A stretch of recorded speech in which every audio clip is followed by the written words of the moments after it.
Good morning po, good afternoon, good evening. Good evening, welcome sa channel ko po. Tito Noise Vlogs po.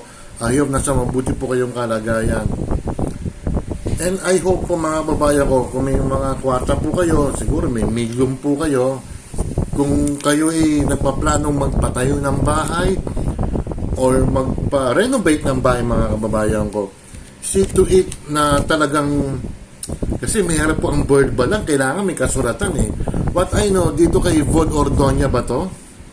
May ano to eh, may contract to eh. Hindi, kasi pag magpapagawa ka ng bahay, lalo na mga worth 10, 20 million or 30 million, kailangan in black and white mga kababayan ko. O sa bagay, siyempre may mga permits yan eh. Building permit, etc. Yung sa contractor mga kababayan ko, kailangan naka-stipulate mga titos, mga titas, kung ano ang date target niya matatapos yan, anong date uumpisahan, anong date matatapos, anong mga materials ang gagamitin. Ganun dapat. Maging prangka kayo kasi pera nyo yan eh. Pinaghihirapan nyo yan. Siguro mga million pera, 10 million or 20. Tapos, ang gagawin ng ibang, sorry po, hindi ko nilalata ng kontraktor ha. Iba dyan, nagtitipid eh. Nasabihin mahal, gawa pala resibo. Yung iba kasi mga kontraktor, mga kababayan ko, instead na size 10 yung bakal, hindi ako particular sa mga millimeters ang bakal ha. Instead na 12 ang ilalagay nilang bakal, ang gagawin nila is 10 millimeter lang. Hindi ako kontraktor po, hindi po ako marunong sa mga gamit. Ganon, nakakwento sa akin mismo ng mga kontraktor yan ha. May mga kilala kong engineer din eh. Tsaka mga architect eh, mga way back na yung mga kababayan ko. Dinadaya. Ito ang nangyari kay Von Ordonia mga babayan ko. Nag-down payment siya ng 8 million pesos for initial nga kasi lalagyan ng mga poste, siyempre bubuhusan niya mga bakal. Ang lungkutan nangyari kay Von Ordonia, although binabas siya, gusto siyempre makaloko ka ng 8 million pesos eh. Siyempre malulungkot yun yan. Iba nga dyan, maloko ka ng 5,000. Hindi ka na makakatulog, pinaghirapan. Dito, 8 million na down payment mga babayan ko. Pinagkatiwala niya yung engineer mga babayan ko. Hindi ko papakita yung mukha. For respect na lang. Pero ang pangalan niya, Mike. Engineer Mike. Ang bata pa ng engineer din. Siguro mga kasing idara niya or mga matanda na ng 5 taon. Siguro mga 40s lang yun yung engineer niya. Mga 30 plus nga eh. Alam niyo mga babayan ko ginawa doon sa 8 million pesos? Although siguro hindi naman 8 million kasi may mga nag-start sila magdig na eh para ilagay mga pundasyon eh. Mga babayan ko, sinugal sa casino po yung pera ng kliyente niya, si Von Ordonia. Inamin naman niya mga kababayan ko kasi nag-usap sila ng bakit gininanom mo ko. Hindi ko na medyo papakita yung pakita ko ba to kasi may mga mura eh.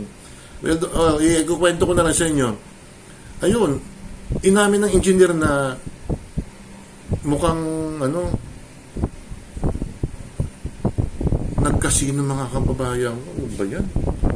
Mga kababayan ko, hindi po ako plastic po, hindi ako hypocrite. Ako'y nagsusugal. Hindi kasino ha, hindi ko kayo. Nagloloto lang po ako. Yun ang kayo ko ng mga kababayan ko eh.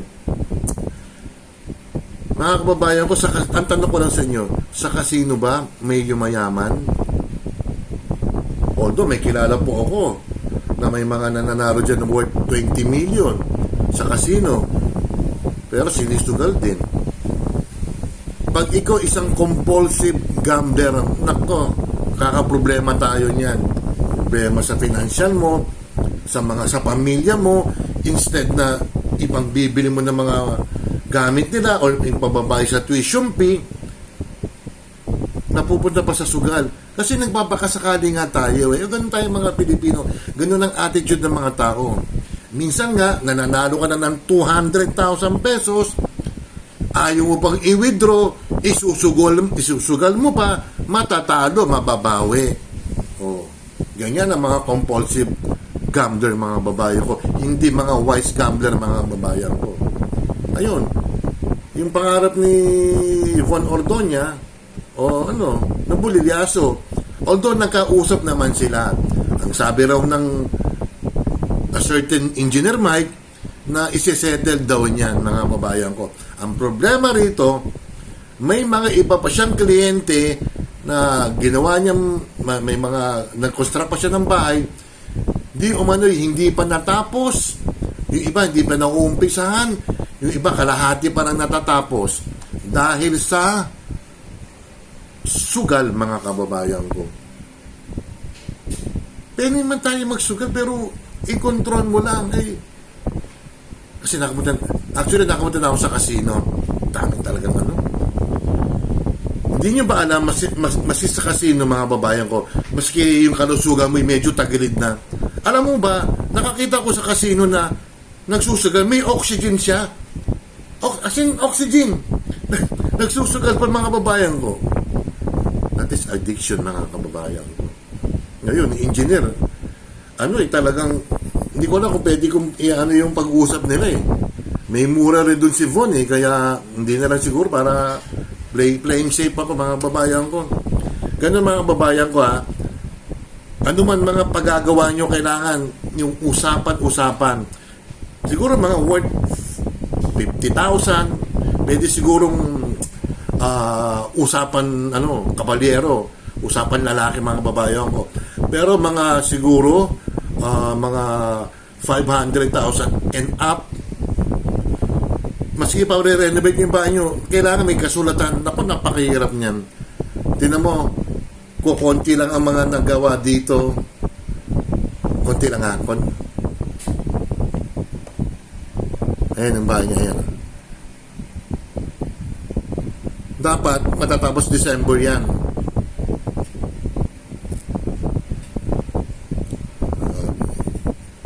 Minute ko na lang. Ayan, sa Batangas yan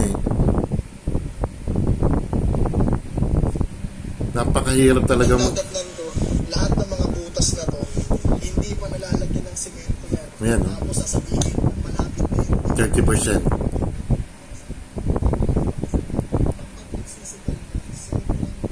Hindi ko natutuloy, nagmura dito siya. Yan na lang, mga babayan ko, kaya yung mga, kung may kakilala ko yung mga compulsive gambler, naku, pagsabihan nyo na. Meron akong parto nito na isang babae na sobrang sugarera. Talagang, pero 28 minutes yung video, medyo mahaba ko na lang, ipuputol-putol ko na lang, re-review ko na lang yung kung anong pinagsasabi niya, mga babayan ko. Ayan, mga babayan ko, lesson na to, mga babayan ko. Yung engineer, maaari siyang mawala ng lisensya, ng karir niya, and then baka yung pamilya niya mapabayaan niya dahil sa hindi marami raw na hindi allegedly na scam daw. Yun sinasabi maraming project. Ang babata pa nga mga kasama niya architect talagang inamin na sa sugal, mga kababayan. Kaya walang dulot talaga. Diversion lang, okay. Pero kung linggo-linggo nasa casino ka, may problema tayo niyan. Sana kung bilyonaryo ka, mga bilyonaryo nga, hindi naman nagsusugal May kilala ba kayo sila Ramon Ang, nagsusugal ba yan? Sila MVP, nagsusugal ba yan? Ang mga si Lucio Tampa, nagsusugal yan. Hindi, di ba? Utak ang ginamit nila. Hindi yung magbabasakali kang, baka manalo tong 1 million ko. Yan. Tingnan mo, yung 8 million, naglahong bigla, pinapaguran ng isang vlogger na to. Although, binabash siya ngayon ng mga kapwa niya vlogger, lalong-lalo na yung Maka-Gigi na yan. Sira, sorry Doon na lang, mga babayan ko, huwag masyado magtitiwala. Shoutout muna tayo, Ang isa shoutout ko ay yung mamati ko na siya shoutout. Si Simply Grace. Simply Grace, sana manood ka nito, Ate Ruby Vlog, Cherry Papi's Adventure, Oxy Stab, Singy Vlog Official,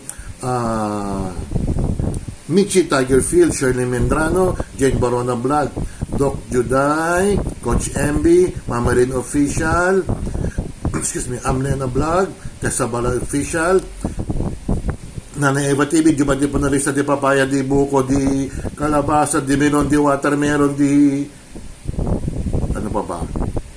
Durian.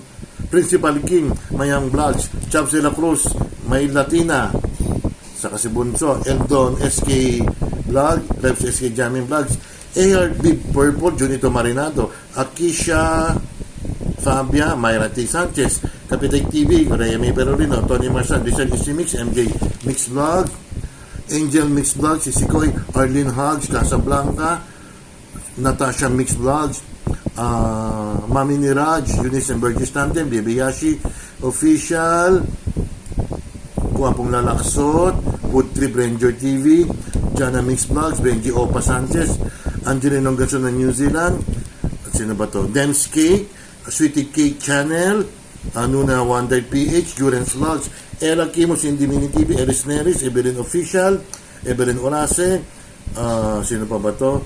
Si Ate Isabel, Nentes Padurina, Nina Lares Marosano, Martes Ho, Codo Sibi, Angie of San Francisco, Freddy Albino, Kabatar Naga, Grossport Adventure, Family Flower Vlogs, Joby's Official Channel, sino ba to? Charles Lumawig, Tita Pearl, Boss Anin, Girly Mersa and Casing, Banana, Baby Abby, Sarah Vlog, JC is Over, Glenn D. Anuel, Mother Earth, John Carol Vlog, Beth Pirapid, Ichi Vlog, Maricel Vlog, Andini Gymnastic, Anthony and LB Yoso, sino ba to? Si ano pa, si Marlus Official. Marlus, asan ka na? Hindi na kami nakalimutan na ata ko. O yan mga kababayan ko ha, ang lesson learned dito mga kababayan ko rin, bago ka makipag-usap sa isang tao, lalong-lalo na pag sa kaperahan, architect man siya or engineer o kahit sino pa siya, gumastos ka ng mga siguro mga 10,000 pesos ipa-background investigation nyo. BI, background investigation tawag doon. O ano ba yung 10,000 kaysa itatakbo lang pala yung pera mo? Di ba? Maging wise din tayo. Don't forget to like and subscribe. Hit the bell notification para ma-update kayo sa akin mga video. Maraming salamat po at mag-iingat po tayo. Bye. Nawala ka tuloy ako. Bye.